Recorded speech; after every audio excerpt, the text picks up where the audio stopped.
Welcome to the show. Joining me is Dr. Carol Sumner, Vice President for the Division of Diversity, Equity, and Inclusion here at Texas Tech. Dr. Sumner, thank you for joining me. You are quite welcome. Welcome to Lubbock. Thank you. You've been here a little while now, a I couple have. months. Yes. How are you enjoying West Texas hospitality? It's amazing. And the commute to work.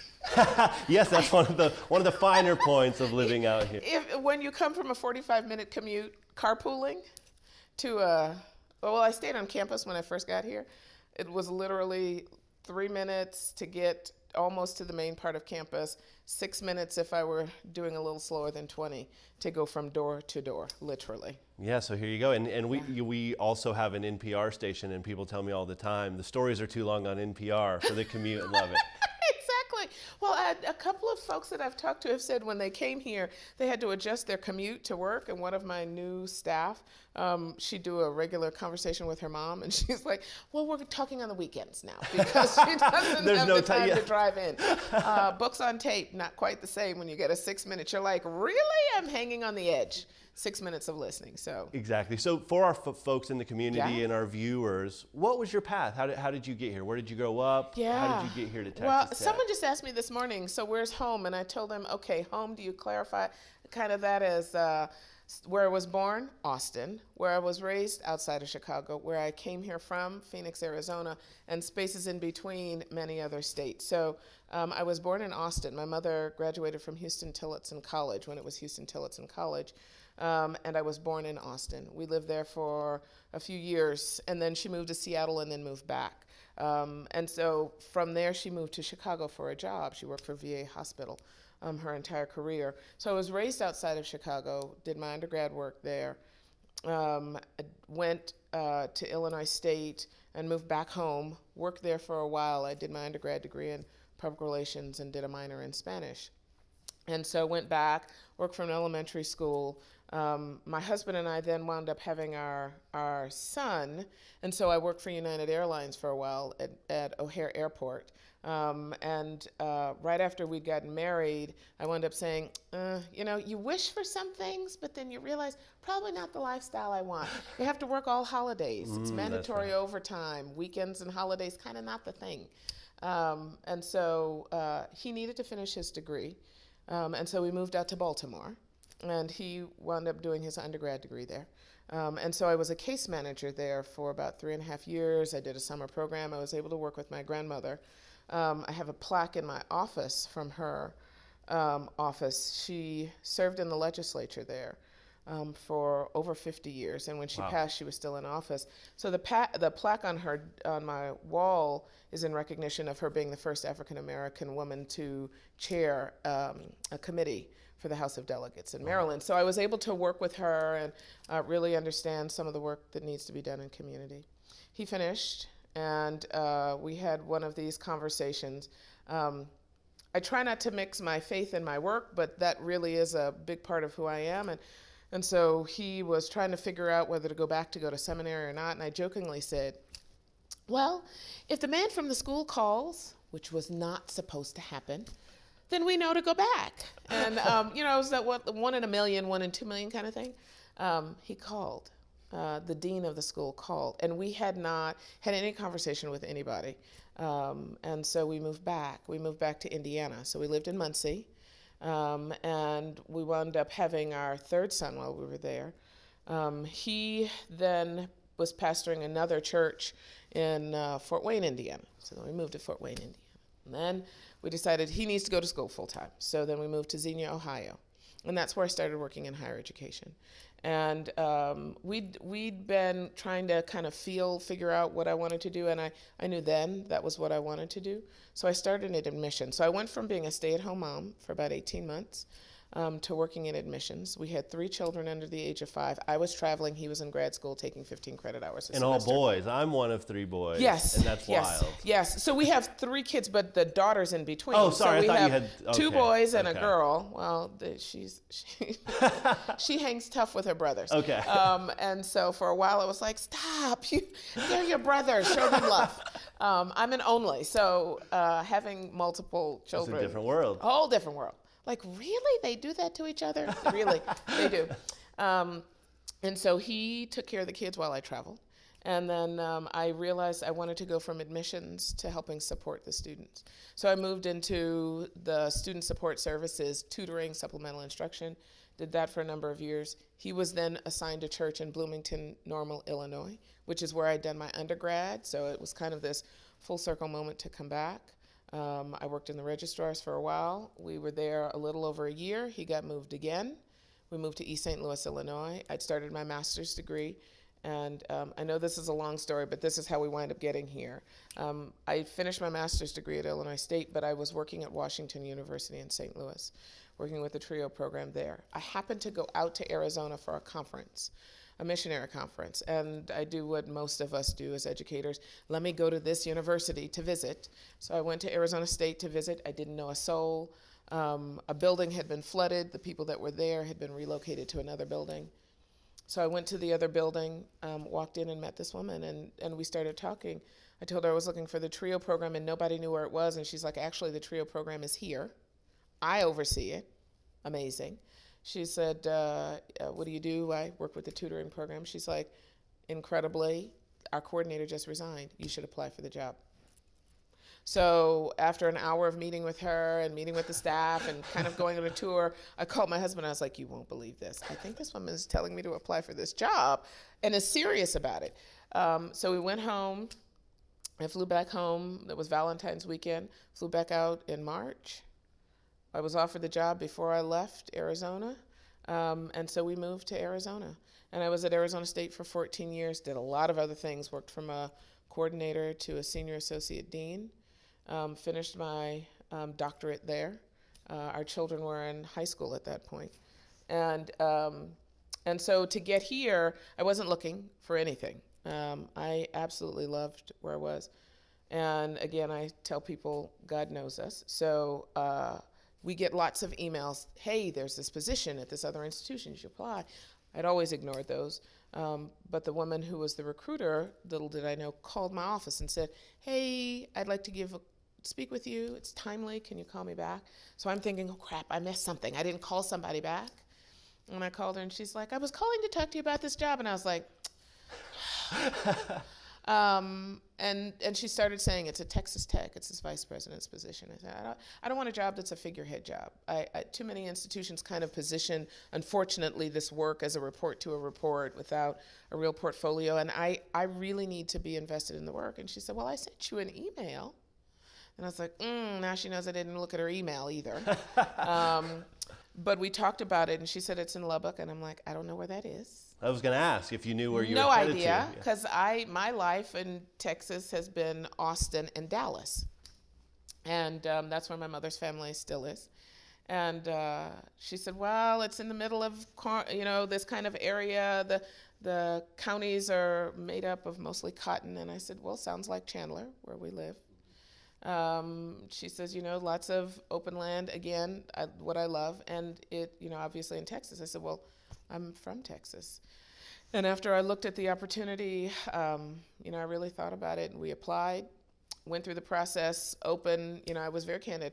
I'm not looking for something, but there's something about this that resonates.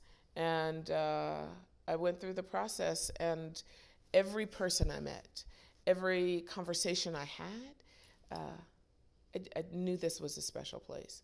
And our children had all graduated from college.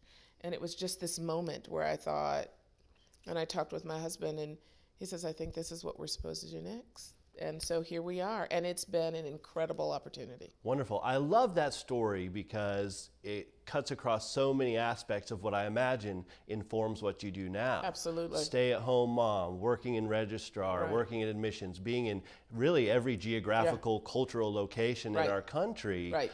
I imagine that informs a lot of what you do. Absolutely does. Which is when I'm talking with people here, it's finding the commonalities. And I've had a number of conversations with individuals when we're talking about this work of diversity, equity, and inclusion. And at the end of the day, it's this acknowledgement that it doesn't matter where you go. Let's not treat people as strangers.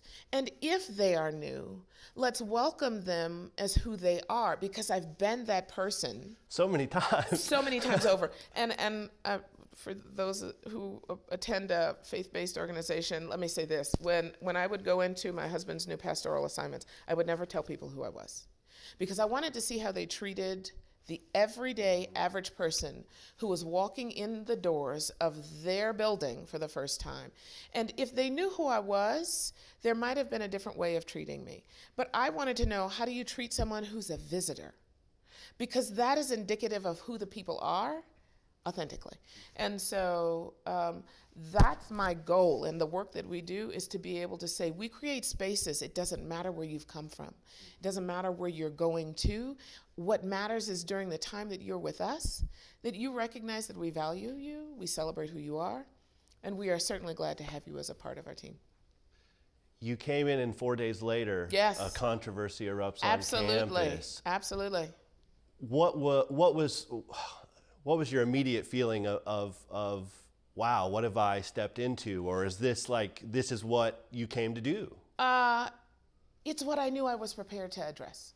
And I've said to people, I went to a presentation 2 weekends you know ago. what, actually, for context, I should tell our audience, yes, for those that may not know, right. There were students on a sort of closed chat room right, saying right, some really negative and violent things yes, about immigrants and the border and absolutely, opening it up for with hunting licenses, and it was some really right, vulgar and right, violent absolutely, language that then was shared with the wider public. Absolutely.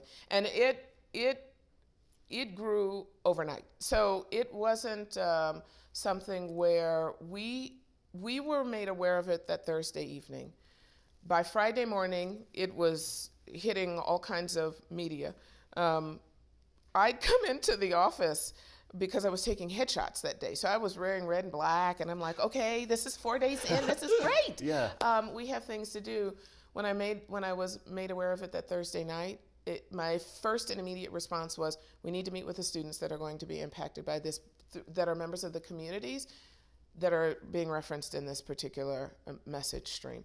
And then we came in, and it was just kind of this, all right, let's get to this, because what I had known of the people that I'd met, what I had experienced in the time that I'd been here, there was no indication that that was any way a representation of the people of the institution.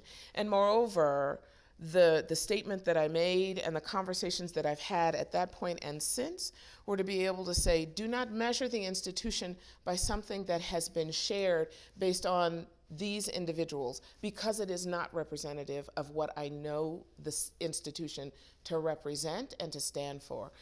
It was also this moment to be able to say, you know what, let's be real about the conversations. I've said, as much as it was a 9.0 on the Richter scale here, because it was pretty significant. We had an opportunity to have real and honest conversations. And that has been what's been probably the best outcome from that particular incident, is that I don't have to walk into the room and say, so are there things we need to talk about? Are there concerns you might have? Are there things that we could do to better educate and to create community? And every conversation that I've had, within days, the Interfraternal Council, the Panhellenic Council, student clubs and organizations, faculty and staff had said, what do we need to do to stand together? Because you got to see, and this is what's really incredible about these moments of crisis, is to see community do this and say, you know what, that has happened, but we don't let that create the dissonance that it could. It's a moment to be able to say, we can be collectively stronger by recognizing how this is counter to who we are and what we need to do to ensure that this is not something we continue to be known by. Absolutely, and I see that perspective from the larger institutional. Yes. These individuals, because these are individuals who are saying these things. Absolutely. And I know that talking to people on campus in the community, there are some who said expel them immediately. Absolutely. How does a university handle the individuals in a situation like this in a way that meets the needs Absolutely. of the larger conversation. Absolutely. I've had conversations with mothers and aunts and family members and community members who've asked the very same questions. And the three things that I've shared with them are, one, every institution has a conduct process. That conduct process allows for an investigation into, is it a violation of the code of conduct?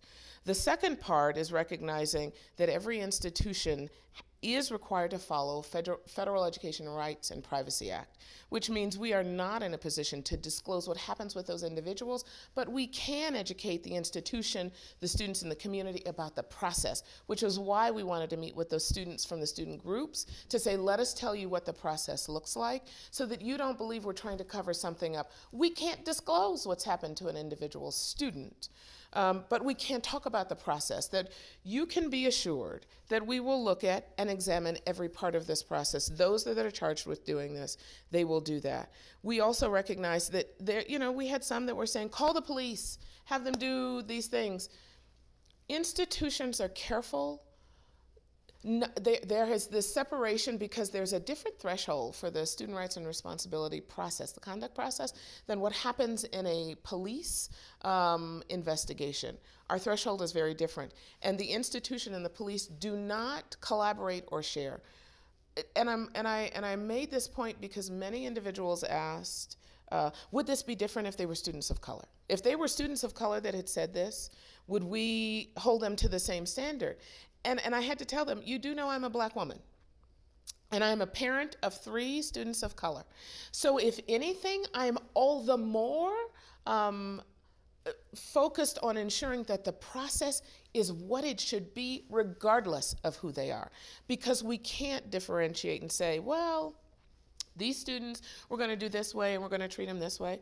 And these others, we're just going to drop all the policies and we're going to break the law and we're going to do what we want to because we need to make a statement. Our statement is who we are at our core and how do we resolve issues. And every issue is not resolved simply by saying, toss them to the side.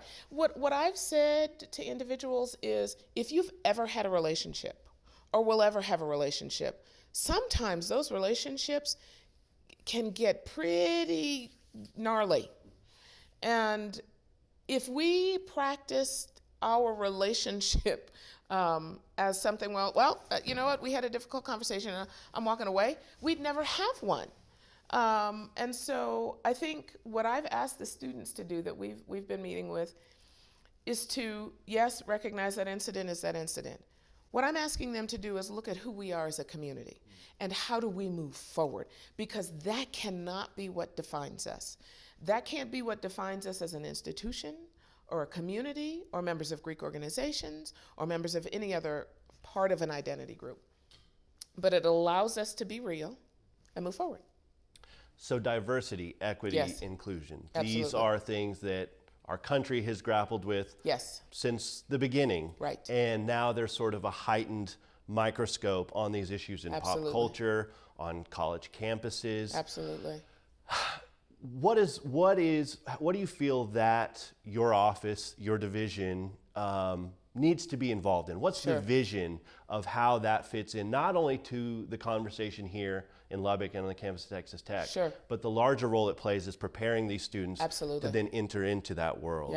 Yeah. And I think those are critical elements of what are we doing to prepare the generation of leaders we currently have with us. Because as I'm talking to the students and saying, some of the things that we're asking them to do and engage now isn't in preparation for who they will be when they leave, but who are they now and how they will take it forward as they're moving through and leave. Because the issues of diversity, equity, and inclusion, I try to, it seems overly simplified, but my approach has been, as I'm meeting with individuals, to say, let's talk about the things we share. We share that we are members of the Texas Tech community, and we share that we are both in the studio together as members of a particular profession. And we are you a sports fan? I like basketball. Okay, so we both like basketball. I like football more, but that's okay. But we both like basketball. Are you a member of any professional organizations? Several. Okay, so we're members of professional organizations, and we are individuals that have you traveled outside of the state? Out of the States? I just got back from Vietnam and Cambodia. Okay. So. You didn't know this was an interview. That's good. I like this. No one ever asked me anything. I'm always over here asking questions. He's like, I have a life too. So when I ask individuals these questions, I said, okay, so today, which of these identities would you choose to affiliate through? And I'll say, which one? You tell me. Member of Lubbock community? Sure, yes. Okay, Member of the Lubbock community, yes. Member of the Lubbock community. Okay, so today you identify as a member of the Lubbock community. You have these other four. You cannot associate with that identity tomorrow. So tomorrow, which one would you pick? PBS, working for public media. Working for the public media. Okay, so third. Okay, third identity, which one would you? I really should have started with being a father. I have 3 children. Okay, I should have started so with that identity. we're both parents. Yes. Okay, so yes. that'll be the third. Guns up. Okay. Yeah. Anyway, we got the guns up. There who you knew? go. So now, as a father, let's imagine that you go to a haircut place, okay, and Jerry's Barbershop on University. Jerry's Plug Barbershop for my on barbershop. Good plug for him. And you say, I'd like to get something new. And he tells you, well, you're a father. You can't do anything new. This is who you are. And you're like, but no, really, I want to try this thing. Like, I want to try a mohawk. It's, with a little bit of color. And he's like, okay, but you also work for a radio station or a television station so no, you can't do those either. And you're like, but there's so much more to me than those two things. And he's like, no, but that's what I know of you. You're a father, so you should have a conservative haircut. There shouldn't be too much to that. And then, working for public radio and television and kind of in the public eye, you probably want to be a little more restrained. And you're like, you don't get to make those definitions about who I am based on those couple of things. That's what I say. When we talk about how we celebrate individuals, don't make a person only know someone because of something they've heard or know of you by their assumptions. There's so much more to who you are. Yes, you love basketball. Yes, you do all of these other things. And yet you get constrained to only be defined based on two identity. They will not allow you to be based on anything else. The other thing that I will say, and this is what I've said to students, is so today you'll choose to be this and tomorrow you'll choose to be the other.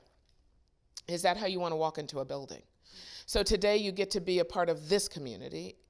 You're a black student, so you get to be a black student today. And then tomorrow, oh, by the way, you're also international. So tomorrow you can go be an international student. Like, we have to create these spaces where we're saying all of who you are can be present in all of what you do.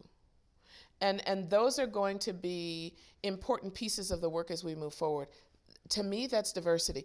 And we could do it based on the criteria of who's eligible to have the right to sue, protected class, but there's much more to who we are than those identities or characteristics that allow someone to think they know who we are. That's wonderful. I usually don't comment on what guests say, but I think that's remarkable. That's wonderful. So that's sort of the vision. What's the strategy here at Texas Tech? What do you see? I mean, you've been here a little while, so I don't. 2 months and 3 weeks. Yeah, exactly. But who's counting? So yeah. So this may be a question you don't have a direct answer for, but I do. Every campus is different. Yeah. What's the strategy here at Texas Tech to make your work viable in the lives of our students and in our community? So, given 4 days in, we had a little thing that happened. My focus really went to the students first. I knew that there had also been some concerns raised by black students on campus, and they'd had a meeting with the president. I was literally here on campus for my interview the day before they were meeting with the president, and I shared it with him at that point in time. It's more than saying to the students, tell us your concerns. It's engaging them in solving the problems. It's allowing them to have ownership of part of this experience to say, we as peers sit with each other, we have the ability to move things forward. And so most of my work over the summer was getting the staff in place, doing an assessment of where the division was, because the division had also been one of 3. That reported to Juan Munoz. When he left, they moved those divisions and separated each of them. And so my role was to look at what is our work. And a lot of the work within the division had taken a particular focus on recruitment and retention for students from diverse populations. what I'm building now is more celebration and expression. So how are we doing heritage celebrations? How are we recognizing different populations? There are more than Hispanic and Black and white members of the community here. We have a wide array of people from different geographical locations, sexual orientations, religious practices. And so how are we expanding that notion of culture and diversity on campus? And then looking at expression and how are we allowing or providing opportunities. But for the students to get them out of this space, and I've heard it repeatedly, well, we want to be able to tell you. And I'm saying, but what happens next? So that's back to the preparing a leader for the future, which is to say, you see something happening. How are you helping us to fix it? And so we had this conversation with students the other day, and the student leader was acknowledging, yes, it doesn't, that moment from June 22nd doesn't define us. But who's going to do the work? And I said, we will do the work, because you walk next to your peers every single day. You have the ability to say to someone, hey, that's pretty cool. Why don't you tell me about your experience? Or, you know, we probably shouldn't say that, but we have to give students the language and the ability to know how to do that. So we're creating a council model which will hopefully allow the students that access to leadership in the institution without it being a boiling over point, but engaging them in solving problems in an everyday practice. We are out of time. Can you believe it? It just flew by. We could have gone another 30 minutes. Thank you, Dr. Sumner, so much. You are quite welcome. And good luck with the work here. Thank it sounds like you're just going to do a fantastic job. Welcome to Lubbock, and we're glad you're here. It is a pleasure. For more from the sit down, go to kttz.org. Thank you. You're quite welcome.